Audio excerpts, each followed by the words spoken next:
Welcome back. ત્રિનેત્રમાં આગળ વધી તો દેશ આઝાદ થયો, અંગ્રેજોની ગુલામીમાંથી મુક્તિ મળી, રાજાશાહી ખતમ થઈ, લોકશાહી દેશ બન્યો. પરંતુ આજે દેશની સરકાર રાજાશાહીથી પણ બદતર વર્તન કરી રહી છે. આવું અમે નથી કહેતા, પરંતુ લોકો કહે છે. વાત અંબાજીની છે, જ્યાં રબારી સમાજ તંત્રના ડિમોલિશનના વિરોધમાં રસ્તા પર ઉતરી આવ્યો છે અને સરકાર અને અધિકારીઓને માતાજી સદબુદ્ધિ આપે તેવું આવેદન આપ્યું છે. ફોરેસ્ટના અધિકારીઓને મૂળ બેરાને પણ કહું છું કે તમારા તંત્રને કહી દીજો, ઓકાત મારે માપ મારે, આ રબારીઓને હેરાન કરવાનું બંધ કરો. કાયદાની રીતે પણ લડશું અને કાયદો જો અમને મદદ નહીં કરતો હોય, તમારા અધિકારીઓ કાયદા વિરુદ્ધમાં જો રબારીઓને હેરાન કરશે તો તમારી સામે હથિયારો ઉપાડતા લાકડી ઉપાડતા સવાશે. એમાં પણ ક્યારેક વિશ્વાસ કરવાનો નથી. આને ધમકી સમજો તો ધમકી, માંગણી સમજો તો માંગણી અને વેદના સમજો તો વેદના છે. સરકારને ખુલ્લી ધમકી આપનાર વ્યક્તિનું નામ ઠાકરસિંહ રબારી છે, જે રબારી સમાજના આગેવાન છે. અહીં મુદ્દો અંબાજીમાં થનારા ડિમોલિશનનો છે. સ્થાનિક તંત્રએ રબારીવાસના 89 ઘરોને ખાલી કરવા માટે નોટિસ આપી. અંબાજી ધામના વિકાસ માટે આ નોટિસ આપવામાં આવી છે, પરંતુ ઘરોની જમીન દબાણ કરાયેલી હોવાનું તંત્ર કહે. જ્યાં લોકો 100 વર્ષથી રહે છે એ હવે સરકારને ગેરકાયદે લાગે છે અને ગેરકાયદાના નામે હજારો લોકોને ઘર વિહોણા કરવાની તૈયારી થઈ રહી છે, જેના વિરોધમાં રબારી સમાજ રસ્તા પર ઉતરી આવ્યો છે અને તંત્રને માતાજી સદબુદ્ધિ આપે અને તેમના ઘર છીનવવામાં ન આવે તેવી પ્રાર્થના કરતું આવેદન આપ્યું છે. અમને સરકાર ઉપર, આગેવાનો ઉપર વિશ્વાસ ઉઠી ગયો છે. હવે અમે રબારી સમાજ, બૈરા છોકરાઓ બધાએ ભેગા થઈને એક જ નક્કી કર્યું કે મા જગદંબા, જ્યારે તારી ગાયો અમે રબારી સમાજ ના છોકરાઓ ચારેલી છે, અમે રબારી સમાજ અંબાજીમાં આજકાલના નથી, અમારો પેઢીઓ વીતી ગઈ, છતાં બી આ લોકો જીસીબી આવી ગયા છીએ, અમારા સાપરા અમારા ઘર વગર તોડવા માટે તૈયાર છીએ. છતાં કંટાળીને આજે અમે આપેશ્વર મંદિરે મા જગદંબાને એક પ્રાર્થના કરવા ગયા. મા જગદંબા અરજી કરી, મા તું કરશે સાચું. મા જગદંબા, અમે તારા ગોળિયા છીએ, મા જગદંબા તારા છોકરા છીએ, મા જગદંબા તારા બાળકો છીએ, અમને તું બી ખોડા મહેરબાની તું ના પાડતી, તું આ લોકોને સદબુદ્ધિ આપ અને અમને કઈ હકમ.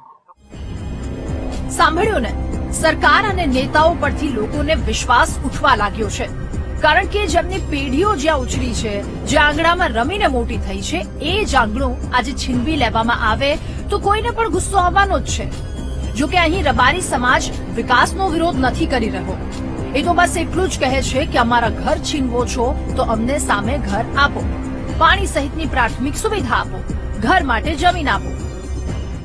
સરકાર થોડું એમની સામે જોવે અને અમને મદદ કરે કે એટલીસ્ટ માના ચરણોમાંથી અમને એમને એમ ધગેડી ન નાખે કે જ્યાં અહીંયા લોકોને આપણે બાર-બારથી વિદેશથી બોલાવીએ છીએ, સ્વર્ણ કલશ સ્થાપીએ છીએ અને અહીંયાથી જ તમે માના બાલુડાને એમને એમ તમે ધગેડી નાખો તો એ કઈ સારી વાત ન કહેવાય.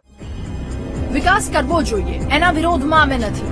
દેશનો કોઈ પણ સમાજ નથી, પરંતુ લોકોને બેઘર કરીને વિકાસ કરવામાં આવે તો વિકાસ નહીં, વિનાશ જ કહેવાય.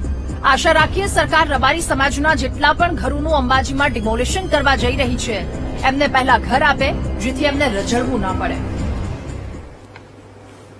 વિકાસનો વિરોધ કોણ કરે? પણ જ્યારે વિકાસ કોઈના ઘર તોડીને થતો હોય તો એ વિકાસ શું કામનો? લોકોની હાય લેવાની? બીજા અનેક લોકો પણ એ કલ્યાણ સહન ન કરી શકે. જ્યારે તમે કેટલાક લોકોનું જે સારું થતું હોય એ તમે બધું છીનવીને તમે બીજાને આપો અને તમે સરકારને લોકો ચૂંટીને લાવે છે, મત આપે છે, એ જ લોકોએ તમને મત આપ્યો એટલે તમે અહીંયા છો ને, તો જરાક તો એમની લાજ રાખો. તમને વિનોબા ભાવે તો યાદ જ હશે, કદાચ આજની યુવા પેઢીને નહીં યાદ હોય, નહીં જાણતા હોય તો જણાવી દઈએ કે વિનોબા ભાવે એક એવા વ્યક્તિ હતા જેમણે આઝાદી પછી ભૂદાનની ચળવળ શરૂ કરી હતી અને તેમના એક હુંકાર પર જમીનદારોએ કરોડો વીઘા જમીનનું દાન કરી દીધું હતું. એક વિનોબા ભાવે હતા જેને નિસ્વાર્થ ભાવે ગરીબો માટે ભૂદાન ચળવળથી કરોડો વીઘા જમીન દાનમાં મેળવી હતી. જ્યારે બીજી તરફ આજની સરકાર જે કોઈનો આશરો છીનવતા પહેલા એક વખત પણ તેમના પરિવારોનું શું થશે તે વિચારતી નથી. આજે તમે વિચાર કરો, આખો દિવસ તમે કામ કરો, થાકીને ઘરે જાઓ, ઘરે જઈને તમે શાંતિથી બેસો, એ શાંતિ તમને એનો અનુભવ થાય, શાંતિનો રિલેક્સેશનનો અનુભવ થાય. કેમ? કારણ કે તમે તમારા પોતાના ઘરમાં છો, એ જ ઘર લોકોનું સરકાર છીનવવા પર જઈ રહી છે. આશા રાખીએ કે વિકાસને વેરેલી સરકાર કોઈનો વિનાશ કર્યા વગર વિકાસને વેગ આપે અને લોકોને બેઘર બનાવતા પહેલા તેમને ઘર આપે. ત્રિનેત્રમાં આજે બસ આટલું જ. આવતીકાલે રાત્રે 9 વાગે ફરી મળીએ. આપ જોતા રહો વીટીવી ન્યૂઝ. નમસ્કાર.